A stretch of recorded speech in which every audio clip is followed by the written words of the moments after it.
Minor prophets are not the books of the Bible that are filled with much praise and rejoicing, but they are important because they share how the prophets tried again and again to warn God's people not to reject him. This week, we open in chapter 2 of Micah, where he names some of the sins of the people, beginning with idolatry and going to rejecting God's word and listening to false prophets.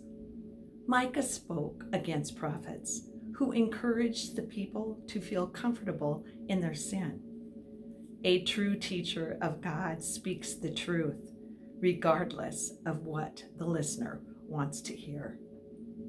Quote, "Hear now," unquote, introduces Micah's second message in the 3rd chapter, which was directed to the leaders.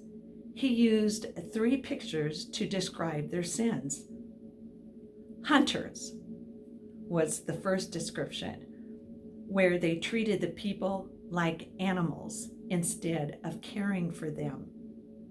Secondly, shepherds, where the people were led astray with messages of false peace by the leaders instead of guiding the flock in God's paths. And finally, the word builders was used. Instead of building the city on the law of the Lord, they broke the law and built with bloodshed. A true leader protects the people, guides them to God's will, and serves without thought of personal gain. In 4 pictures, Micah presents a vision of the judgment of Israel's enemies and the establishment of the future kingdom in the 4th chapter. In verses 1 through 5, he presents a city, 6 through 8, a flock, 9 through 10, a birth, and 11 through 13, a harvest.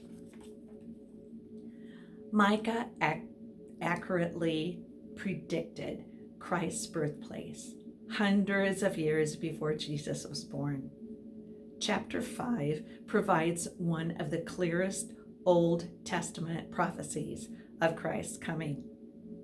The key descriptive phrase is, quote, "and he will be their peace," unquote.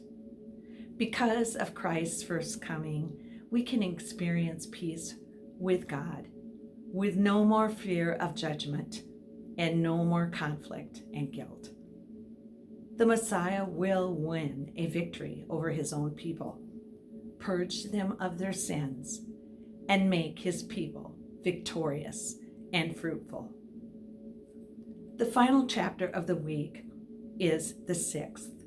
It contains one of my most favorite verses, verse 8, which reads, "He has showed you what is good. And what does the Lord require of you? To act justly, to love mercy, and to walk humbly with our God." The Lord wants his people to do just that. Are you fair in your dealings with people? Do you show mercy to those who wrong you? Are you learning humility? And who says we cannot learn from the old readings? They are real and they are true. Enjoy the corresponding devotions for each chapter written by Heather, Jeannie, and Dolores. And remember, biblical shakers will make reading the Bible way more enjoyable for you. I pray the Lord will put a hunger on your heart.